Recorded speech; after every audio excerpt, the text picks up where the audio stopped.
Since 1977, the Saba Lions Club has been a pillar of service and community care on the island. What began with 20 committed members has grown into a legacy of giving back, supporting those in need, and advancing the global mission of Lions Club International. From cultural events to signature service projects like Meals on Wheels and the Food Bank, the Saba Lions Club supports the elderly, disabled, and struggling families with compassion and consistency. Their health programs, like annual eye care support and glucose fairs, continue to promote wellness across the island. The club is also a champion for the environment, proudly maintaining an adopted hiking trail and backing local cleanup efforts to protect Saba's natural beauty. Several of its members have been honored with the prestigious Melvin Jones Fellow Award for their outstanding dedication, proof that the spirit of service is alive and well on Saba. The Saba Lions Club, serving with heart for the good of all.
Good evening, everyone. Good evening.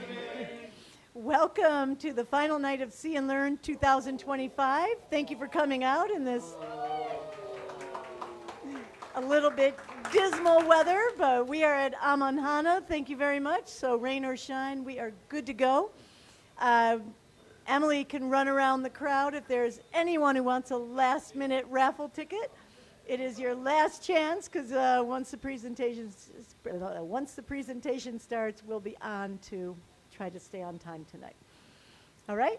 So it's been quite a month, and any of you who have attended our presentations, we've already heard from people to say that it's one of the best quality years we've had. They're all good, but yeah, it's been great. Yes, okay. Once again, thank you to the Lions Club, who definitely supported our live streaming. And, whoops, okay, sorry, I guess we didn't have those other slides. We're going to start with our recap of the night, or for the month, sorry. So if you weren't here, you can still guess, but we have a free hat for the first person who properly answers the question. So it's a recap with also a little trivia built in for a little bit of fun. So here we go, talking about our speakers in order that they were this month. So the opening night speaker ended up being Peter Johnson, who spoke to us about and did field projects on black spot disease. And all of us are looking at the reef a little different when we're diving now, looking for that indication. So the question is, parrotfish and surgeonfish infected with black spot syndrome exhibit what? A.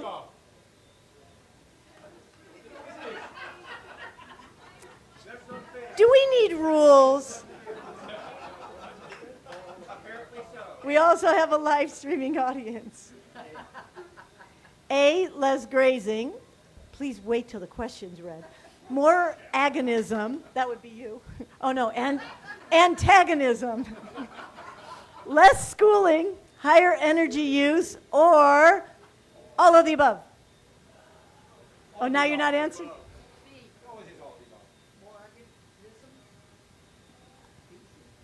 Are we giving the answer? Okay. He gets a hat. It is all of the above. All right, let's behave, everybody. And once you answer a question and get a free hat, you're done. You're cut off. Oops. Next question. Joe Oliver, many of you know, is our Coral Vita guy who came in to talk about the work that he, in cooperation with the Saba Conservation Foundation, did. And that question is, how many coral colonies was Coral Vita contracted to relocate on Saba? I got one in the back with Miss Yet. 250? 250. I think she's right. Woo! I don't know. She's going to donate the hat. She has a hat. Okay. But we have a bonus question, and it is, how many corals did they actually relocate thanks to the Saba Conservation Foundation, Emmy? 1,600, I don't think is quite right. Another person? Uh-oh. Oh, no, not yet. 1,000. SCF doesn't get to answer. Yeah, 1,000. 1,000 is close. Anybody going to be a little closer? 800. Okay. 1,000.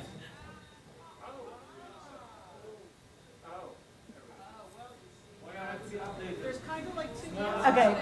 Yeah, it's kind of two answers. 387 and 600 is pretty close to 1,000. I think we give it to Larry. What did you answer, Remy? 400? 1,600. Okay, 1,600. All right. Next, McKeel Boken, also a familiar face to many, back from his school principal days to his recent work with orchids and tropic birds, and of course, our Insect Critter Quest project. So the question is, in 2025, this year, the hundreds of recorded species of new species on Saba, including some new to science. Why is collecting this baseline data so important? A, to track changes over time. 2, identify threats like habitat loss and climate change. Or C, to support conservation efforts. And I think Terry had her hand up first for D, all of the above. Okay, no more all of the aboves. In case you didn't notice, we're trying to reinforce the take-home message of every scientist who is here this year. Okay, next we have Carrie Dobson, who got her trip cut short but was an amazing speaker and did great field work. Question is, what is coral larvae's favorite substrate to settle on? This is not all of the above. Who was paying? Oh, excellent, Miss Debbie Educator. CCA, and it stands for? Coralline algae. Crustose coralline algae, CCA. Very good.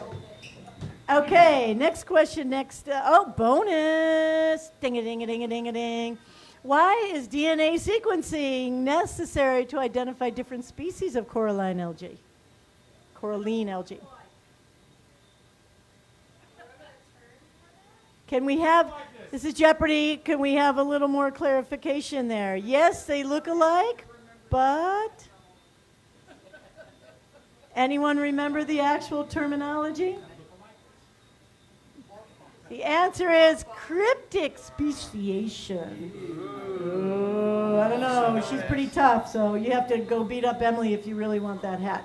Okay, next up was Jean Lodge, our fungi expert. And if you went on her field project, it was pretty amazing. And with all the rain we've had, hopefully you are noticing all our little mushrooms everywhere. Question is, what role do mushroom litter mats play in keeping island forests healthy?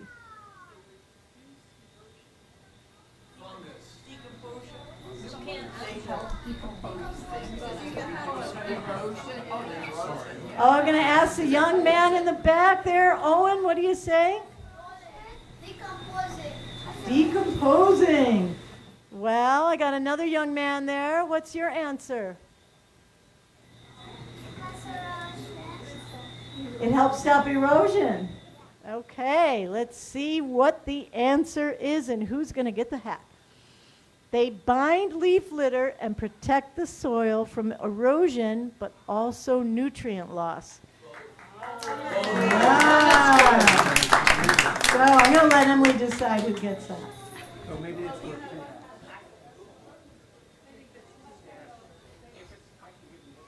I think you'll probably answer another one. Okay, Joe Wonderly, our birding expert, who taught us about how birds are impacted by hurricanes after a storm. Question is, which bird group from the Feeding Guild shows the least population change after a hurricane? There is no all of the above. Would it be nectarivores, insectivores, or frugivores, seed eaters? Nectarivores. Now you have to give us your shirt. Wrong answers, you donate your shirt. Okay, we got two left to choose from. Who's taking a risk of giving their shirt away? Seedivores. Okay, let's think about Critter Quest, everybody. Obnoxious insects is the answers. Insectivores. Man, we can't give these hats away. All right.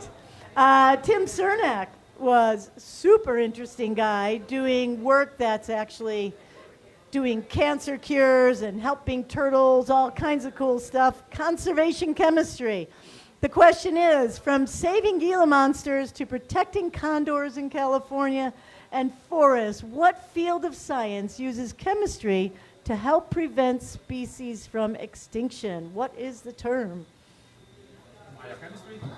Biochemistry. I think that's a little too vague. Anyone else? Conservation chemistry. Conservation chemistry. You saw the title. Bingo. Now you get a hat. There's a teal monster. I don't need a hat. Shelley, you were at that presentation. Come on. All right. Come on, Emily. Hand those hats out. Vincent Encomio taught us a lot about sargassum weed and why we're having more of it and what you can do with it. His question is, which toxic heavy metal in sargassum makes it unsafe to use as fertilizer for food crops? Who answered that? Emmy answered it. No, give it to Emily. I have a hat already. I don't know who answered first. Sorry. She's got a hat. Give it to Emmy. All right, Emmy. There you go. Good job. Arsenic. That's why we can't necessarily use it in fertilizer. John De La Costa. Boy, if you missed this one, you got to see it on YouTube. He's not just a astrophysicist. He's a comedian. And he taught us all about our night sky. What percentage of the planets in the observable universe are similar to Earth in terms of conditions that could support life? I see Owen in the back. Hold on, we got a big truck going past. Full of Christmas trees. No, full of tree branches. Can somebody tell me what he said? 20. No. How about Greg? 1? I don't think so. Is it 1? Oh, it is 1. Sorry, it's 1. I was thinking, how many planets? Sorry, it's 1%. Okay, sorry. Okay, we wrote these, but, you know, only about 1%. And that is mind-blowing. But there's a whole lot of planets out there. So that's what I was focused on, that number. I was focused on the millions of numbers. Sorry. All right, Ken Banks and tree grafting. Question is, which tree is known in the Caribbean as low cost, low maintenance, I got a hand up already, and has about a 90% success rate of maturity? Owen, you're on. What do you say? Breadfruit is the right answer. Woo! We have young scientists in the making. And that Trees That Feed program is pretty amazing. So let's go forward. Breadfruit with a nice picture. Don Behringer, sponge restoration. Again, making us look at the reef a little differently and figure out that it's all about balance. That question is true or false? Watch for the hands, Emily. Sponges contribute to nutrient cycling on coral reefs by converting dissolved organic matter into forms usable by other reef organisms. Oh, we have Miss Kiana's daughter. Is it true? You learned that at school? Okay, let's see. You are right. Woo! The kids are killing it. Okay. Proving that our education in the schools with See and Learn is helping out. If you're a parent, ask your kids when they got home what they learned today. David Schmally, an aerobiologist, a new field, or a more recognized field since COVID. Question is, aerobiology is the study of biological particles in the air, from pollen to pathogens. Which of these areas doesn't fall under aerobiology? Not all of the above. Farming, deep sea research, public health, or hurricane tracking? I got a hand in the back. Miss Rosa. B, deep sea research. Good job. People were listening. All right, Aaron Pilnick, our last speaker before Alwin. So final trivia question, again regarding sponge restoration, but another component of it. While coral restoration rebuilds reef structures, sponge restoration helps restore reef what? A, function, B, color, C, temperature, or D, sound? Uh-oh, who wasn't listening? Mia, what did you say? Well, it does help color, but that's not the real answer. Okay, Shelley Jolie said function, and that is the correct answer. All right, so now we're almost ready to take it another level on reef restoration because we're going to switch over to Alwin, and Emily's going to do that introduction.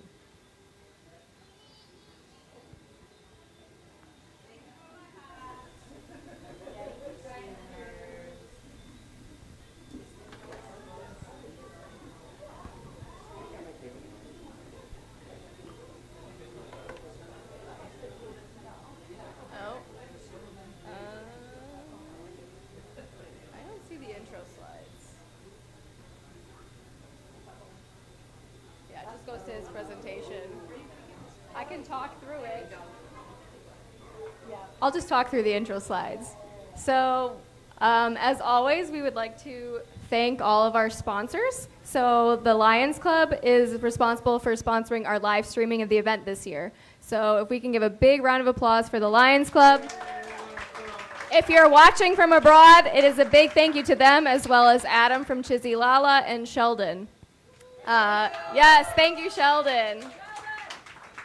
We'd also like to thank all of our sponsors. We have over 50 sponsors for the See and Learn program, particularly public entity SEBA, the Nature and Environment Policy Plan, and the Culture Fund of the Caribbean.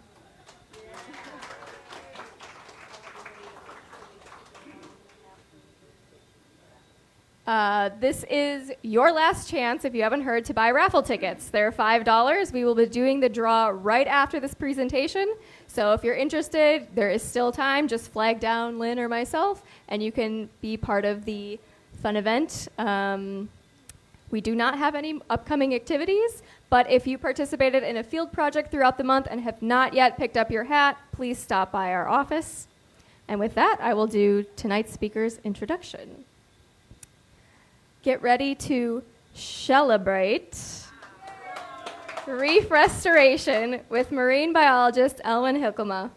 From culturing sea urchins to studying reef grazers, Alwin is on a mission to keep algae in check and give Caribbean corals a fighting chance. Based right here on Saba at the Saba Research Center, he's proving that even the smallest creatures can make a huge splash in ecosystem health. Let's give a warm round of applause for Alwin and his team, turning tiny grazers into reef superheroes.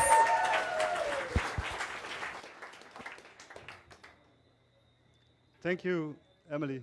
and thank you all for being here. It's really, really great to see so many of you, so many familiar faces. So thank you so much for coming. We're going to talk tonight about the tug of war on the reef. There's a constant battle between algae on the one side, on that side, and corals on the other side, because they compete for light and for space and for nutrients. And that battle is not going in the right direction at the moment. So what we want to do with the Reef Grazer research group is help the side of the corals a little bit by introducing reef grazers, help them pool, and help them get the competitive advantage over the algae. So in this talk, I'm going to show you how it's going at the moment with Seba's coral reefs. As you all know, we have beautiful reefs around the island, but how are they doing at the moment?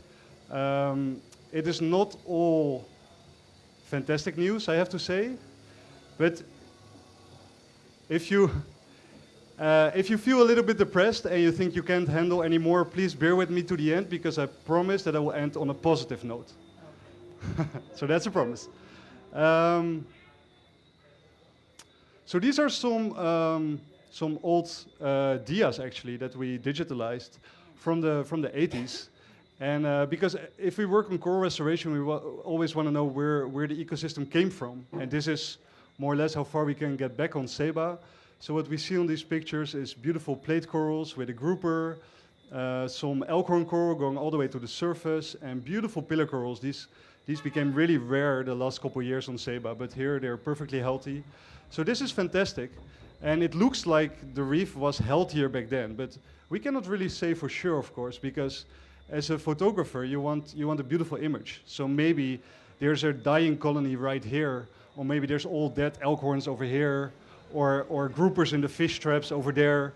We don't know for sure, right? So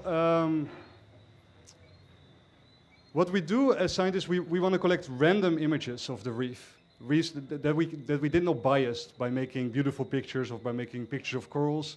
So what we do, we roll out transects at a certain depth, at a random location, and then every 2 meters we make a picture. And this is a very standardized method and was actually already done in the early 90s by Professor Callum Roberts, who visited Seba at the time. So that was also dias, and we digitalized them. And yeah, as you see, there's quite some coral in this picture. I would say this might be up to 70% coral, and here we see quite some staghorn coral, might also be like 40-50% coral cover. If we look at more, so we use the same methods and surveyed the reef in 21, 22, and 24 again, and these are some of the pictures of 24. And you see there's not so much coral left. There's quite some sponges still, but there's also a lot of algae on the reef. So that's a big difference between the 90s and the 2020s, is that the corals disappeared and there is a lot of algae that came back for it.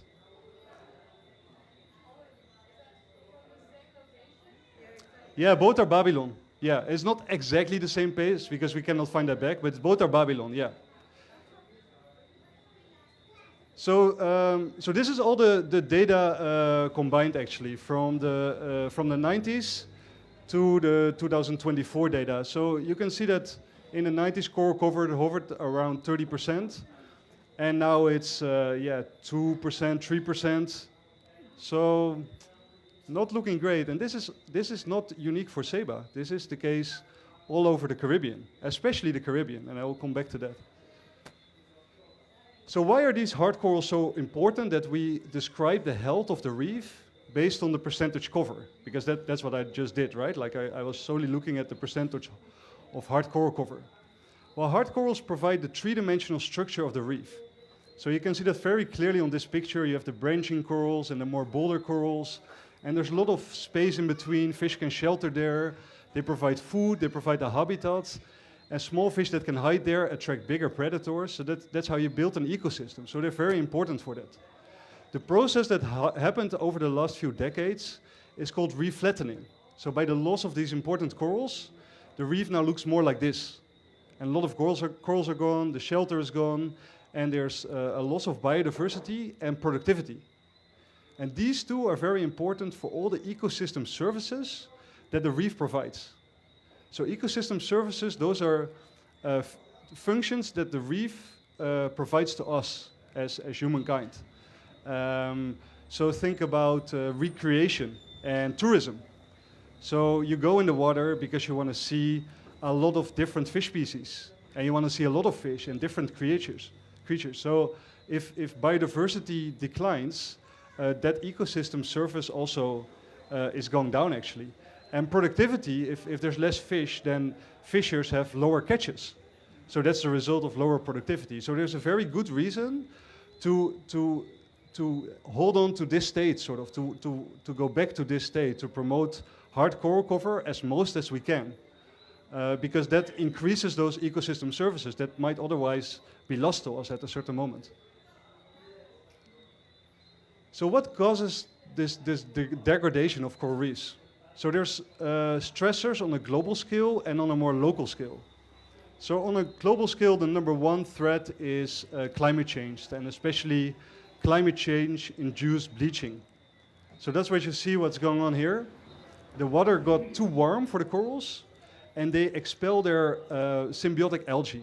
So they live in symbiosis with these small algae, and if it becomes too warm, the algae start to produce a lot of oxygen.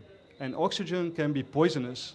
And at that concentration it becomes, so as a sort of last resort, the corals expel their algae. And they become white because the algae, they give them the color. So this is an entire different algae as the macroalgae that we were talking about before, right? These are the macroalgae growing on the reef. So they are bad, simply said. And the microalgae, the zooxanthellae that live in the coral, they're very good for the coral. They provide the coral with food. So if the coral has to expel those zooxanthellae, they cannot eat anymore. They're starving. It's not really an issue if the temperature drops down again soon, but if it takes too long, they will starve and they die. Other causes for coral degradation are diseases. We had a stony coral tissue loss disease that was the last major disease that went around in the Caribbean and came here in 22. And it killed a lot of the massive corals, actually, that were so far not so much hurt. And hurricanes kill corals directly, but also stir up a lot of sediment and result in erosion from land, and that smothers the coral. So that's also a big effect, has a big effect on corals. And then on a local scale, we think about nutrients and sediment that runs off the mountain and ends up on the reef. Or maybe we did not protect our coastlines properly, and that also resulted in erosion. Pollution can be an effect. And if we remove a lot of herbivores, for example, herbivorous fish, that can also be a threat on a local scale to the coral reefs. However, all these things happen worldwide, but there's a difference to the Caribbean and I would say the rest of the world. So that the rest of the world where corals occur, that's different, a lot of different subregions, but just for easiness, we call it the Indo-Pacific. The Indian Ocean and the Pacific corals and all the coral reefs that are there. And let's look at the typical Indo-Pacific coral reef, not too close to a city or to a major sewage output or something, but just regular stressors. So what you see on the y-axis is coral cover, on the x-axis is time, so 1970s till now, more or less. And what you see happening is that there's disturbances, maybe climate change-induced bleaching, maybe crown of thorns outbreak. Those are those starfish that eat the coral. So there's a reduction in coral cover, and then there's a period of recovery, and then there's another disturbance, right? It's not necessarily said that this reef is not in trouble, but it's coping pretty well with the stressors at the moment. If the stressors become too frequent, this reef will be in trouble as well, because if the next disturbance is here, it's not able to fully recover, of course. But now look at the typical Caribbean reef. It looks more like this. There's a period of stabilization followed by a disturbance. And then there's no recovery, there's just stabilization till a new recovery comes. So this is maybe bleaching, and then there's a coral disease, and then something else happens, and it just continues into a stepwise pattern of degradation. So why? Why are these reefs so different? Because the outcome is hugely different, of course. We are here at 2% coral cover. Well, the Great Barrier Reef had its biggest coral cover measured only in 23. Crazy difference. So just to show you that I'm not entirely making up these graphs, this is a paper that came out recently about the different regions in Indonesia.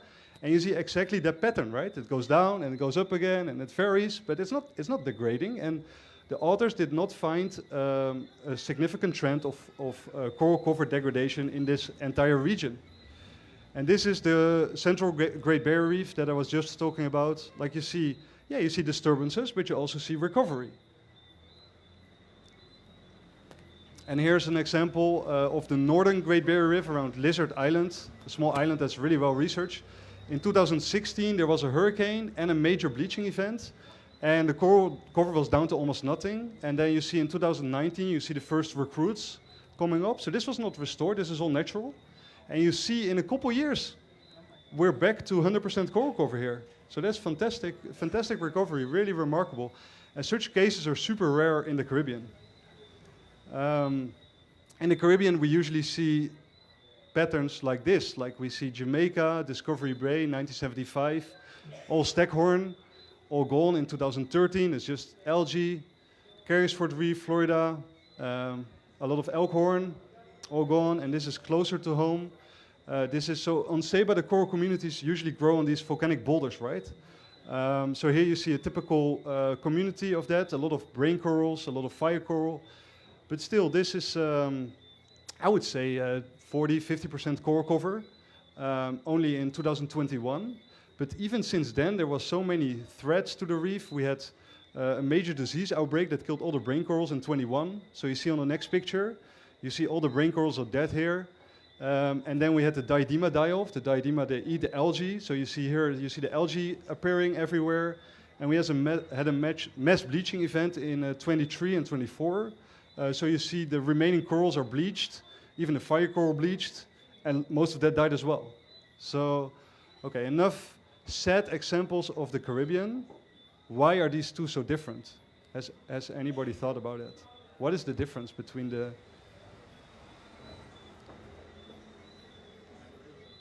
Temperature? Not entirely, no. There is differences in temperature. For example, the Red Sea is one of the warmest seas, and also there, coral is doing okay. Concentration of people. Concentration of people in some instances, yeah, that can definitely have an effect. Boats, Cruise ships, yeah, I would say these are all, yeah, there's one more suggestion there. conservation efforts. I think most conservation efforts are actually in the Caribbean. If you look at restoration attempts, the Caribbean is the hotspot of the world, with good reason. It's needed. Isolation helps, of course, yeah. In SF, especially in the middle of the Pacific, and that also comes to the concentration of people.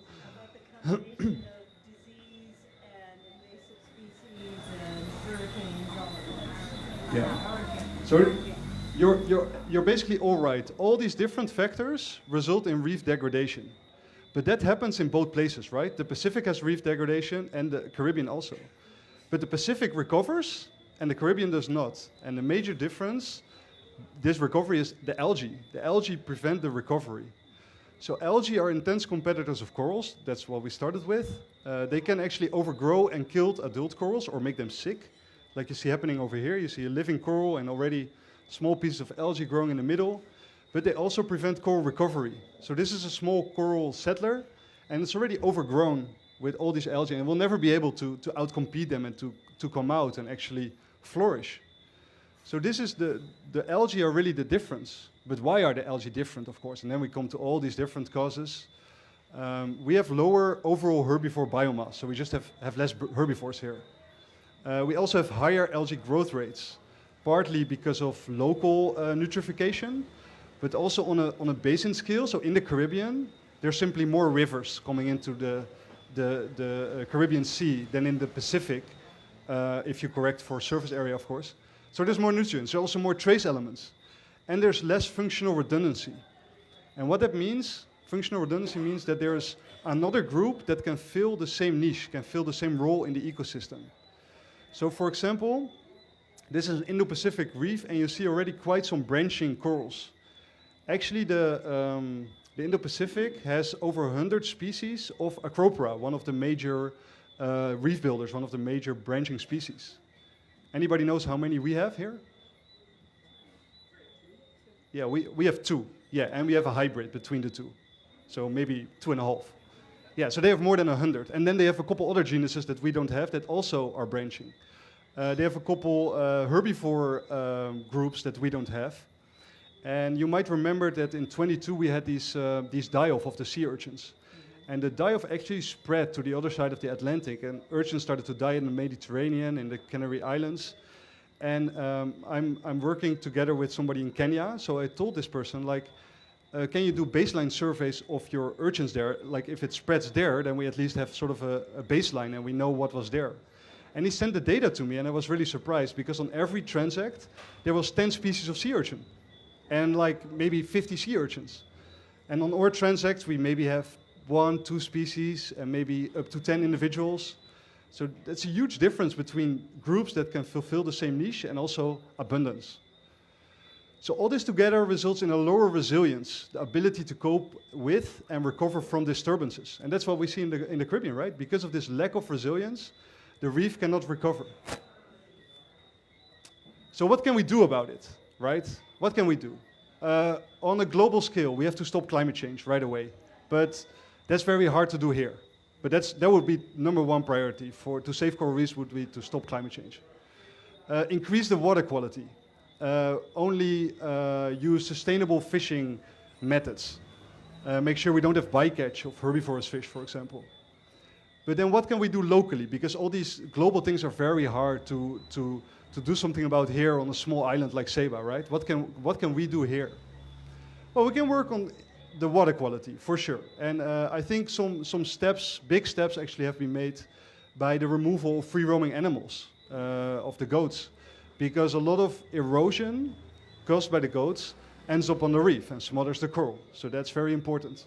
It also reduces runoff, but we can reduce runoff more by water management. Reforestation is really important to keep the soil intact and make sure it doesn't wash into the sea and fertilizes the coral reef.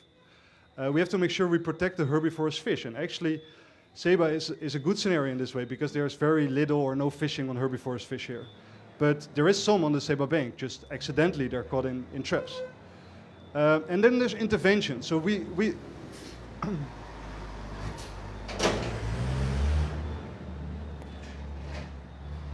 these things are sort of passive management of the reefs, and we can also actively do something. So we call those active interventions. We can, for example, build artificial reefs, we can work on coral restoration, or we can increase the grazing pressure by enhancing the invertebrate density.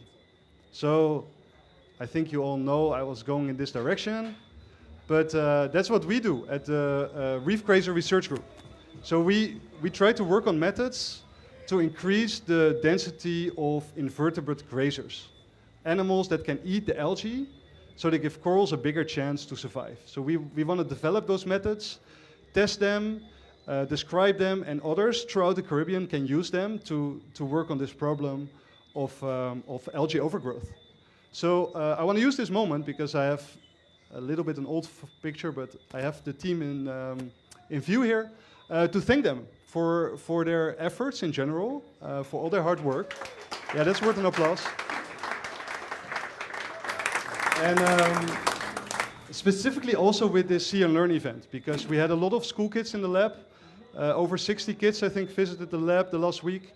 And yeah, we did really cool stations so they could experience everything, and I think they had a great time. But I could never have done that without you guys, so thank you.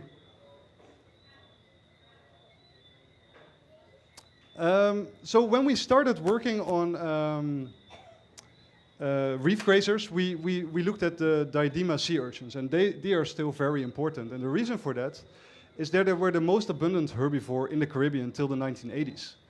And then there was a mass mortality, and that resulted in an increase in algae and a decrease in crustless coralline algae and corals, and resulted in a reduced coral recruitment. And there was very little recovery. In 2015, population densities increased to around 12% of their former densities. So that was in 30 years. And then in 22, there was a new Caribbean-wide die-off.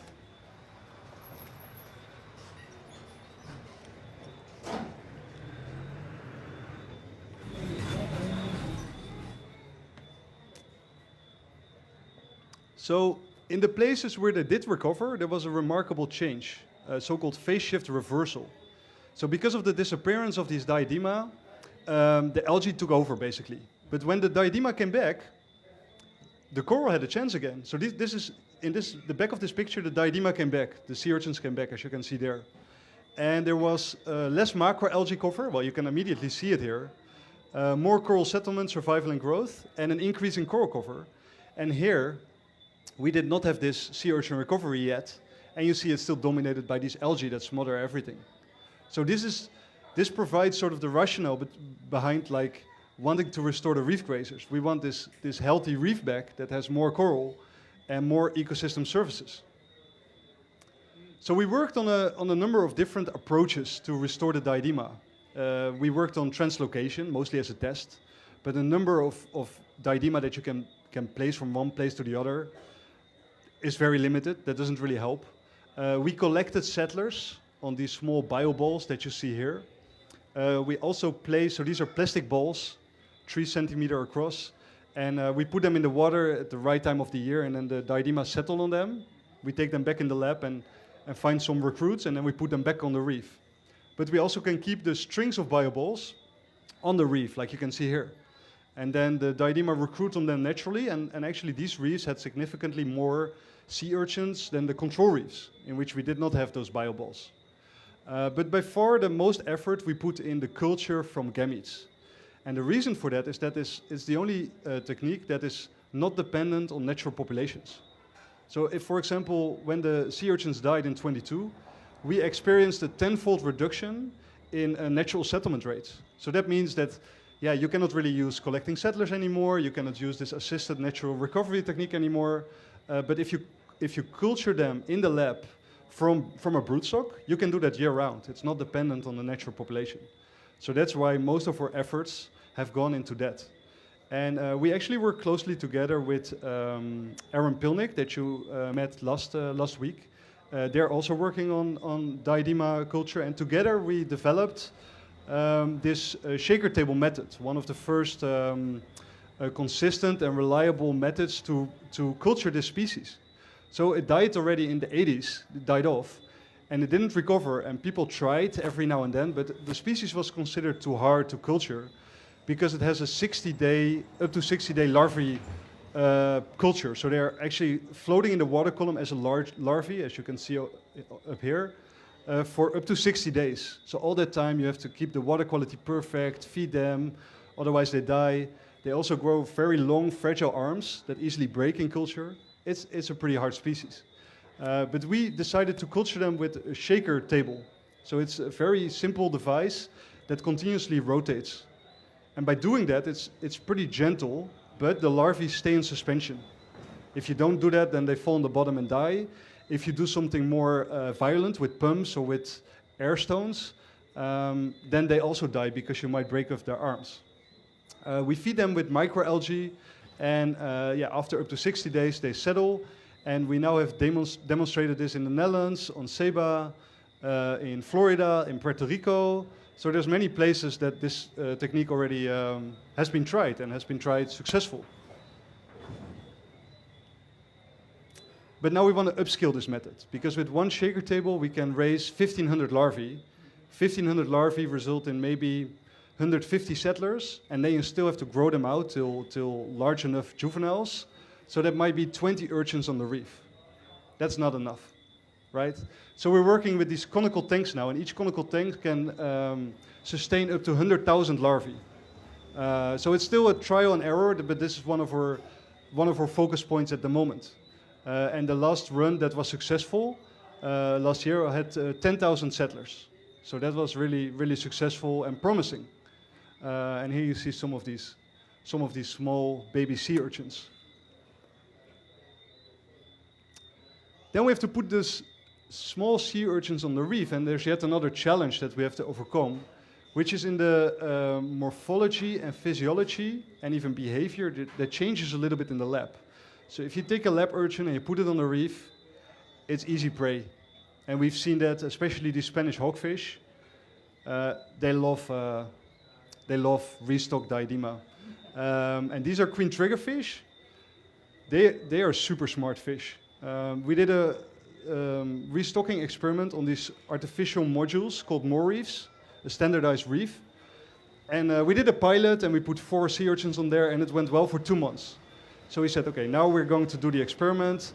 Half of the more reefs had coral, or all the more reefs had coral, and half of them would get diadema, sea urchins, and the other half not. So we wanted to see if we could increase the growth rate of the corals with putting sea urchins on the reef. And then the sea urchins started to disappear, and we didn't know what it was. And we put cameras on there, and then we found the culprit. That was those queen triggerfish that were super smart and learned that actually this artificial reef module is just their feeding dish. So every time there was divers in the water, they came immediately checking out all the crevices of all the more reefs and see if there was any new diadema in there. But we also have made steps here by doing the last grow out in the field. So not directly moving them from the lab to the reef, but first moving them in an in-between cage. We find that retention is much higher. So they already learn the natural rhythm of the ocean. They get the cues from the predators without getting eaten, and also their behavior changes to more natural. They should behave during the night, and our lab urchins sometimes forage during the day. And that's not a good idea if there's hungry Spanish hogfish waiting for you. So we worked on all these different things and are still working on that. But like I told you, in 2022 we had a Caribbean-wide die-off of the diadema. So here on Saba we experienced up to 99% mortality on some locations. And it resulted in a 10-fold reduction in natural settlement rates. So this made me realize that although diadema is a super important and also historically abundant herbivore, we cannot only focus on diadema because we do not want the reef to be fully dependent on diadema again. Yeah, so what is the cause of the disease? That's the question. Yeah. So there was a die-off in the 80s that spread around in the Caribbean. That cause was never revealed. So when it happened again, there was a lot of scientists, including myself, that immediately thought, okay, whatever happens, we have to find out what this is, because then we know how we can prevent it. So what we did is on Saba and a couple other locations, we collected specimens, urchins, on sites that were affected and sites that were not affected. So for example, here they were dying in the harbor, but still healthy in the tide pools. So we collected them from both locations. We did it on a couple islands and worked together with Ian Hewson from Yale University in New York, and also with Don, actually, who you also met last week. And they did genetic testing to see if anything came out that was abundant on the sick urchins, but not on the healthy urchins. And it turned out to be a scuticociliate, a small one-cell organism that managed to, that natural lives on the substrate, but in some conditions it starts to bloom, it starts to become super abundant, and then it probably finishes its natural food source. And then the diadema are a relatively easy target because their spines are hollow. And that makes it possible for the ciliates to go in the spines and from there infect the rest of the body. Yeah. So we found out what it was. Yeah. But there's still work in progress because we still don't know entirely what causes the blooms and where the scuticociliate came from. We don't know if it was already here or if it is invasive. Yeah. Okay, so we don't want to be dependent on a single species. We want to work towards a diverse grazer assemblage, but we never really thought about that because so far we just focused on the diadema. They were historically abundant. It was the logical species to work with. But we need other species to reduce the algae cover and increase the coral recruitment. So some candidates that we identified are the Caribbean king crab, large crabs that are fantastic macroalgae consumers. They continuously eat if they have the chance. The West Indian sea erg or white sea urchin, Trypnoestus ventricosus, you see them here on this picture, where we do a pilot with them. And then the whelk, the West Indian topshell that many of you are familiar with and is abundant here actually around Saba, is also a very good herbivore. So for this is a pilot with the whelks, where we put the whelks on the reefs. So for all three species, we started a project to determine their suitability. Because before we start cultivating them, like that's a lot of work. We want to know should we put these animals in larger quantities on the reef? Because very little was known of that. And for example, we wanted to prevent that they maybe eat the coral or eat something that we don't want, or maybe don't even like the macroalgae if we put them on the reef. So we did a lot of tests the last year mostly. And this is some results of the crab work we did. So what we wanted to find out is, do the crabs eat other urchins or other grazers, sorry. And we put the crab with different grazers in a big tank. And yeah, we wanted to know, do they eat that? Well, the answer is clear, I think, right? They do eat urchins. But I have to say, though, this is very unnatural, of course. In nature, they would never be sort of put together in a small area. So our next step is we're going to put cameras on the crabs. Luc is leading that effort. And we want to see what they do when we put them in their natural habitat. Do they also only go for the urchins or for other, maybe for sponges? Or do they only eat algae? Did they also have an algae source in their tank? Yes, that's a good question. So do they also have, did we starve them to death and then gave them a sea urchin? No, they were continuously fed with algae. So yeah, they could eat something else, but they chose the sea urchins. And I think they're omnivorous. They like some protein every now and then. So this is a species, it's not immediately removed from the list, but we have to be very cautious. It's not the time to culture thousands and thousands and put them on the reef, because the results might actually be negative, and we don't want that for sure. And then this is another candidate. This is the West Indian sea egg, the trypnosis, and we wanted to find out if they graze as well as the diadema, and Rosella is leading this effort. So we have the standardized moor reefs again, and we put star corals, 9 star corals on every moor reef. We cage them to make sure that the treatment stays there, right? Actually, the trypnosis are very predator. They have a very low predation rate because they have much thicker tests than the diadema. So even the queen triggerfish have difficulties with getting to them. But we still cage them, otherwise they would maybe wander away. And yeah, the first results, I will show you a picture later, I think, but they show that they actually are really good in grazing, and within days, all that algae is gone, and we're now analyzing the results to find out if the trypnosis actually have a positive effect on the growth rates of the coral. So here you see a reef that's already, you can clearly see where the trypnosis grazes. So we didn't see an obvious difference between the treatment where we put in diadema sea urchins, the black ones, and where we put in the white ones. So we think they are similar grazers, but still analyzing the results. So this is one of the sparkles of hope that I promised. Like, they're excellent grazing, low predation rates, and actually the whelks are very interesting too. Some of you did a dive with Luc yesterday, and you found out that actually whelks have a pretty high retention when we put them on the deeper reefs. And they remove the algae very clearly. You can see it over here. You see here, like this type of reef is rare on Sabre, where you see it's just grazed clean of algae. So we're taking some measurements here. So this is another sparkle of hope that we think this might be a very good grazer in the future. So we're now going to work towards future projects in which we also want to see if we can culture the species, for example.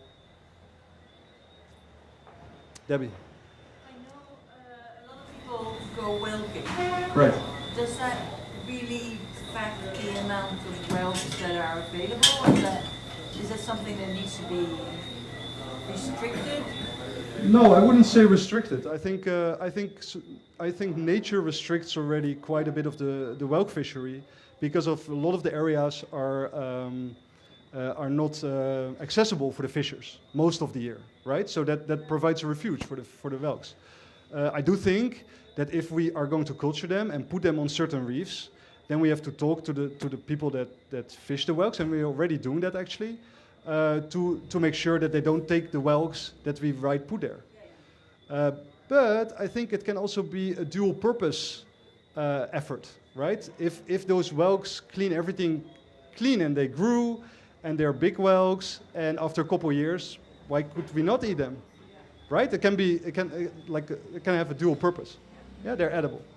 So that's, yeah, I think that's only a good idea. So with that, I want to show some last results of our last Diadema effort. So these have cage acclimatized urchins. So they're doing really well. They also have much more spines than lab urchins. And they had a pretty high retention of the first month that we put them on the reef.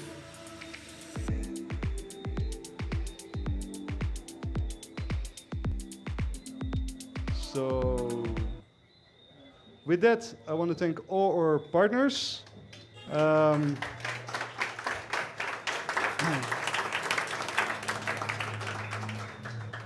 All our partners, colleagues, students that help, volunteers. A specific word of thanks to the Seba Conservation Foundation, because the Seba Research Center is a joint effort of Van Halarenstein and the Seba Conservation Foundation. It would never have been possible without all their efforts, so thank you very much.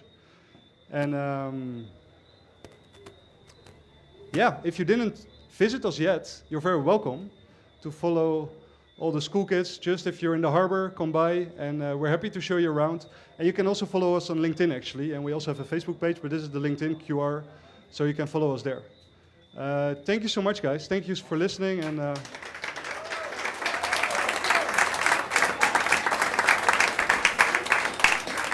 happy to take any more questions.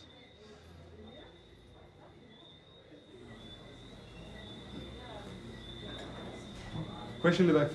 Have you ever thought about parrotfish? Yeah, so that's a question I get often. Like, did you think about introducing parrotfish? Yeah, I definitely thought about that. Culturing parrotfish is like Diadema is difficult, and parrotfish is sort of next level difficult. And to include that in our program is at the moment not really possible. Also, they show to be pretty resilient to protected areas. So on a Caribbean scale, it's much more efficient to make sure they're not accidentally or on purpose fished away. And then third, most of the parrotfish don't like the macroalgae so much. So the invertebrate grazers are more efficiently in removing macroalgae. But parrotfish are still very important because they remove a lot of the turf algae, the small algae.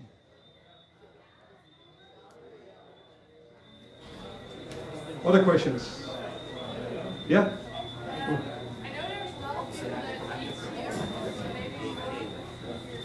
So, sorry, can you repeat the question?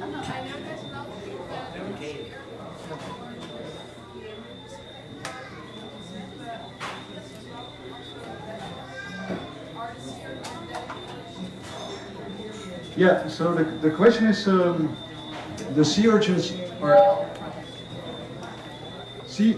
are actually very are delicacy for a lot of people. So they are eaten, and is that a problem here or in the Pacific, for example?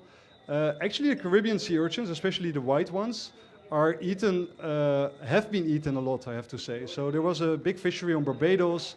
They have been fished on St. Lucia, on the French islands. But most of them have been overfished for decades and are now, the stocks are relatively low and the fishery is really strictly managed. So yeah, I think on Seba it would not be so much of a thing because people here don't eat sea urchins so much, but if you want to introduce them on other islands, again you have to talk to the fishers and make good agreements with them that the places where you restock them, that they're not immediately fished out. But again, I have like white sea urchins do not get very old. They get 3 to 4 years old. So if we put them on the reef and they graze away the algae for 3 years, I have no trouble that people fish for them after that. And also fishers would also profit from a spawning population that would be created. Yeah. Yeah.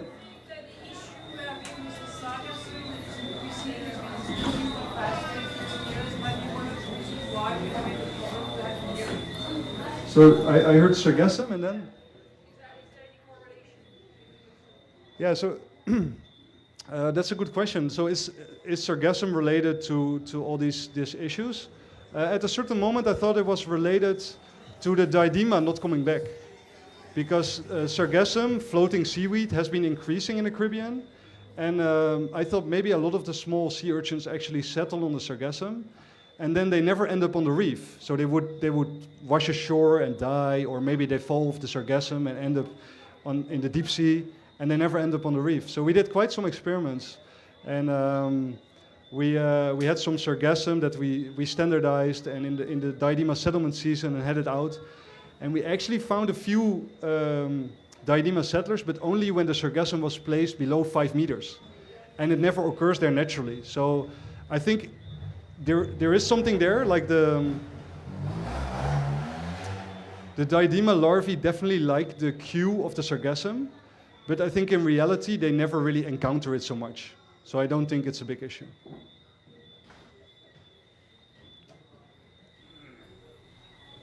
Okay.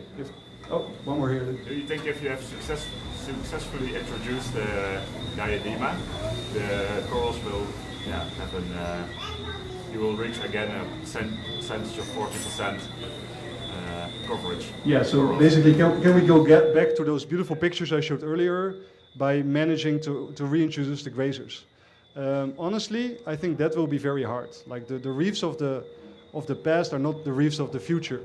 However, I think we can, with introducing grazers, we can give corals a chance, and make sure that the ecosystem services that they provide are at least maintained or maximized. So I definitely think the habitat can become healthier, but we are hundreds of years and removal of a lot of threats away from having those beautiful reefs that we saw in the 70s. Yeah. Debbie. So we talked about illness and why they die, but did we talk, or did you research the reproduction of them? Is there a limit is there a hindrance in the reproduction of the urchins? Yeah. So is there other causes that limit why do they not recover naturally? Yeah. Can I? Yeah, that's the question. So yeah, we did a lot of studies actually to find out why they are not recovering naturally. If the populations are really low, they might not find each other. So that is an issue. That's called an Algae effect. So if you have one male there and one female there and another one there, the fertilization takes place in the water column. So they have to release their gametes at the same moment. And one animal releasing gametes is a cue for the next one, but not for one 20 meters away, right? That's too far. So then fertilization never takes place. So yeah, that's an issue. However, here around Ceiba, we actually found really high settlement, natural settlement, comparable to Curacao in the pre-80s die-off. And Curacao because it's the only place where that was measured. So it's considered high. So we don't think that's an issue. It might be that on some places there's no donor population upstream, but we have this high settlement, so that's also not the case. Then we thought about the settlement queues. So like the sargassum, maybe they only settle on corals and CCA, and we don't have that anymore, so they don't settle. But they like Dictyoda, they like Lobophora, they like other macroalgae, so that's also no issue. So they settle on our reefs. It's predation mostly. And that algae habitat is very hostile for them. It has a lot of small crustaceans that like small Diadema. Also, it doesn't provide food. Like small Diadema need like a biofilm, a tiny layer of algae and bacteria. They don't like a forest of macroalgae. They get lost there, they get stuck. So yeah, it's just turning that around is very hard. It's a species that does well when it's very abundant, and we now found out that it has a hard time thriving if it's not abundant at all. Does that answer the question? Yeah. I have more. But One female can produce up to 20 million eggs. So that's not the issue. Yeah. It seems like there's a lot of them always in the tide pools. Is that like an ideal environment for them? Yeah, there's a lot of Diadema in the tide pools, and it's an ideal environment in that way. There's no predators. So bigger fish, yeah, they are simply not there. So it's very safe for them. And the funny thing is, they start to behave there the same as in our lab. yeah. No predation, they start foraging during the day. They're just sitting out there in the open. You would never see that on the reef. So it's a very interesting habitat, yeah. Yeah. Okay, Thank you, guys.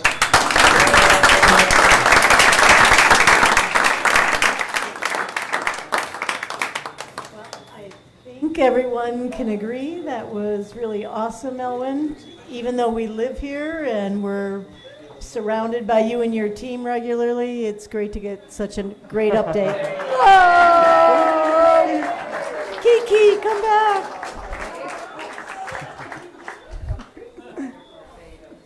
Surrounded by you and your family and your team. Oh, Kiki. So that was great. So thank you. What a great way to end our month-long event. And now we have another fun thing to do. Thank you. All right, here we go. We need Mia and Nolan, who promised to be our raffle drawers, to come up. So no one can accuse us of planning who the winners are. Look at them with their well-earned hats. All right, you got to take the stage. Okay, you got to shake it up. We need some drum rolls. So this is our raffle draw 2025. Just to remind people who haven't been here all month, all proceeds from the raffle are going to support Critter Quest 2026, supporting our scientists who are coming in from the Netherlands to make their research work a little easier. So we're going to start off with a bang. We're going to start off with a major prize to get you all excited. This is a 1-week stay at a house on the island of St. Croix. So whether you love beaches or you're a diver or you just want to go somewhere where there's a Walmart and a Kmart, St. Croix has it all. I have personally been there, and it's really a cool island. So let's get excited. Let's do our first drawing. Shake it up. Who's our big winner? Come on.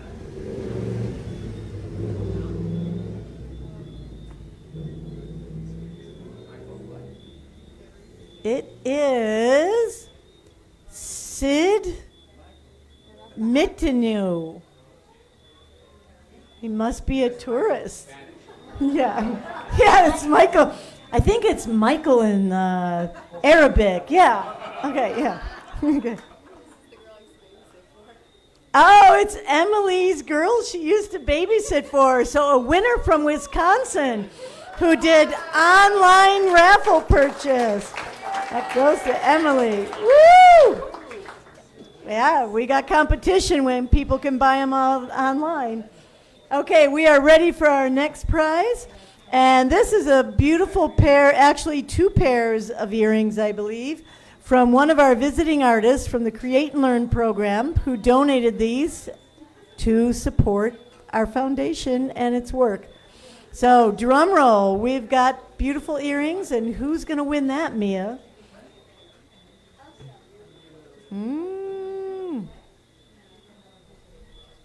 Better not be Sid. Oh, Emmy and Sue. Woo! I believe it's 2 pairs. I think it's 2 pairs, so you might each get one or you can each wear one. Okay, great. All right, our next prize is, this is thanks to Beth in the crowd who had connections with SandCloud. It's a really cool, nice beach towel for when the Wells Bay Beach comes in again or to take on your next travels. So who's going to win this nice beach towel? Okay, they have been shaken and reshaken. We got Nolan. It is your handwriting, another neighbor, Amy Rossmiller. Oh my God. Another Wisconsinite? It's fixed.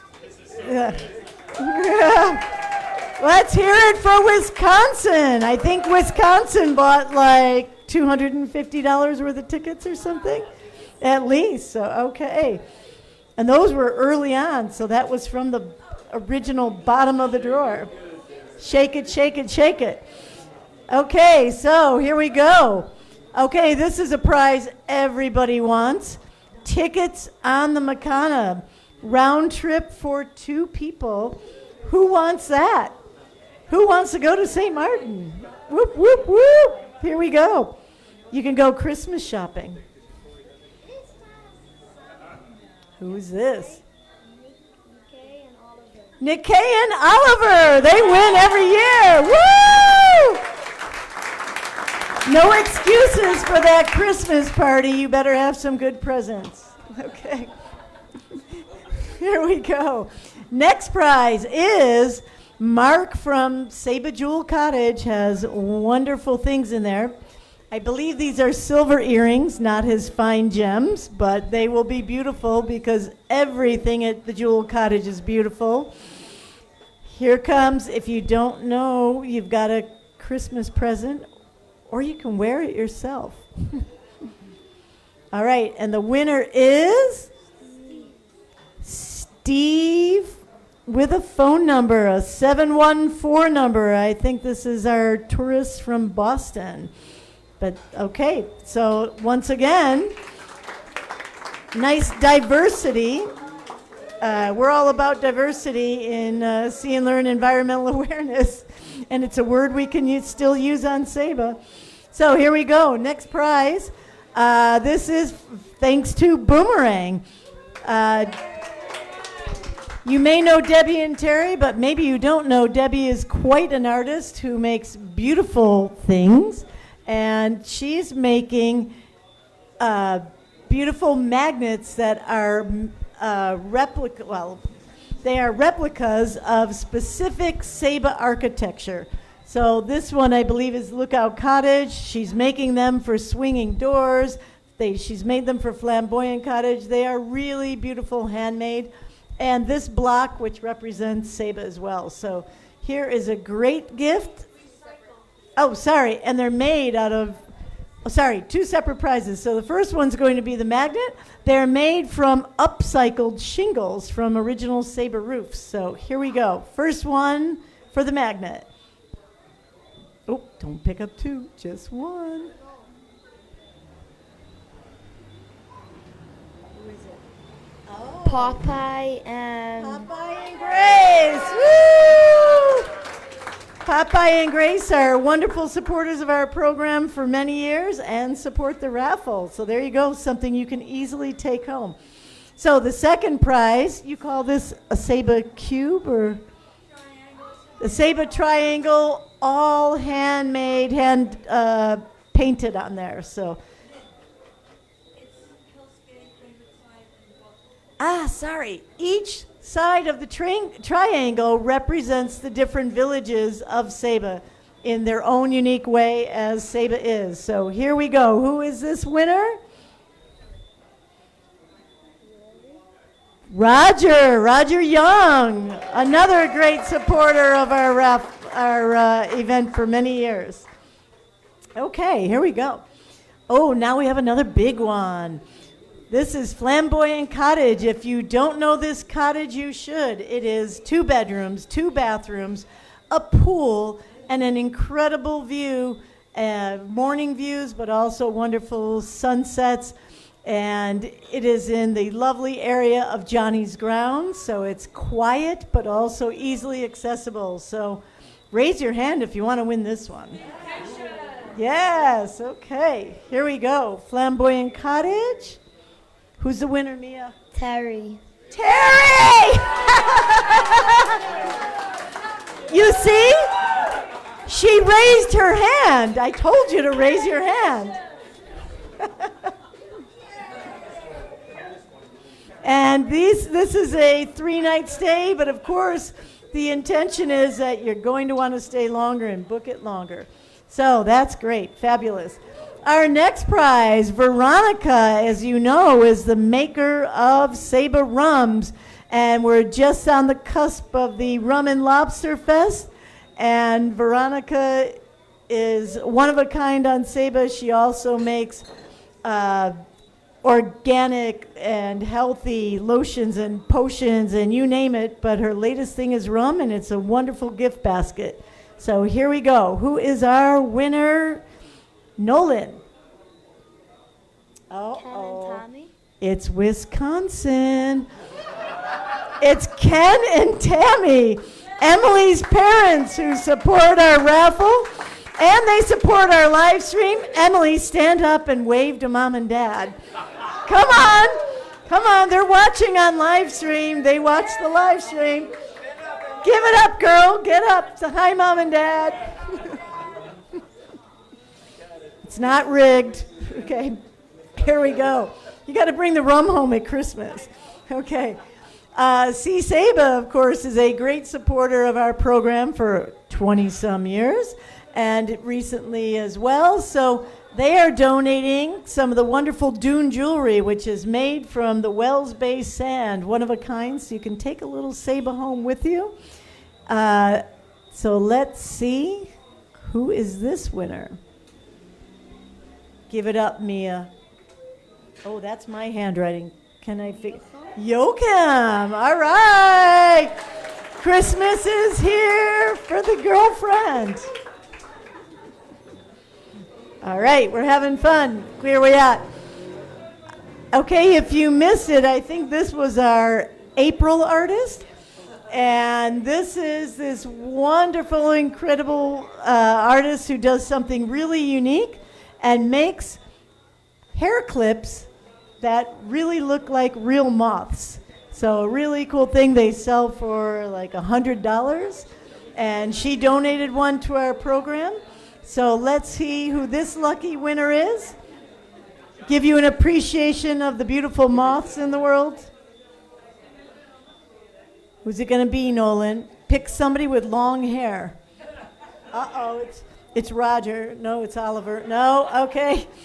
It is, oh my God. It's a 617 phone number, which I believe is Boston. Hi, Heidi Engel. Argyle.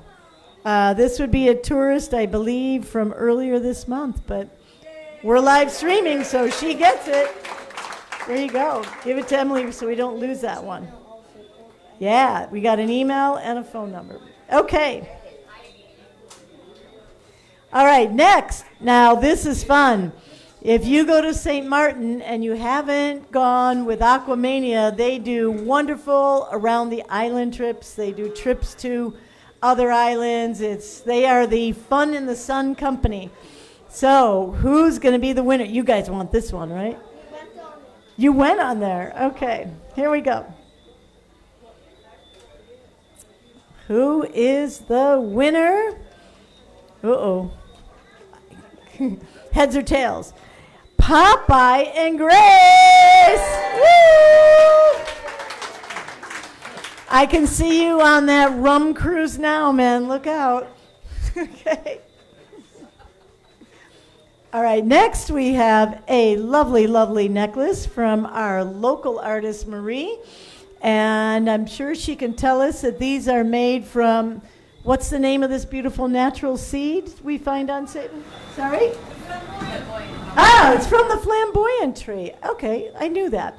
And then it's interspersed with interesting other beads to make a beautiful piece of art to wear. Thank you, Marie. Who is going to be our winner? Oh, right on top. Oh, my God, look out. Oh, he's digging deep. I saw Michael on the top there, but that's not what he's picking. He's not going there. What do we got, Nolan? Heads or tails? Chris Davies! Woo! Chris has been coming to See and Learn for 15 years, and now she's got something to take home. Here we go. All right, next prize. This image does not do it justice. Binky is a wonderful supporter of conservation who lives on St. Martin. He's a renowned birder. He does birding tours. He was on the board of the Nature Foundation for many years and still is. And he gives a lot of support to the Saba Conservation Foundation, did birding training here. Super cool guy. And in his retirement, he uses a lathe and finds fallen natural hardwoods and makes incredible, beautiful bowls. Nikkei was the winner of one last year. I have bought several for gifts. So this is a prize you really want to win. Who's getting it? Me. Oh, who is this? Luke. He just bought his ticket tonight. Go, Luke. Happy belated birthday, Luke. All right, next up. Okay, this is our final prize. We considered our grand prize because it has the highest monetary value. I believe it's worth just under $3,000. And this is a week on the Caribbean Explorer liveaboard. So not only do you get to do 5 dives a day, you get great food. You get to go to different islands. Super cool. They have been a long supporter of the island in general by contributing to its fees, but also to our program. So I think this one deserves a drum roll. Okay, before we announce this, I forgot to mention, Nolan, could you grab that? Don't tell your dad. Okay, he just got sick. Every raffle winner also gets a 6-pack of our locally brewed beer. So everybody's a double winner. That's the last time you touch that till you're at least 18, maybe 21 years old. What? I sell some of these in Carnival. You sold them at Carnival. Well, only on Saba can you bartend at age 9. So, okay. So the drum roll. Let's see who is the grand prize winner of the Explorer Ventures prize.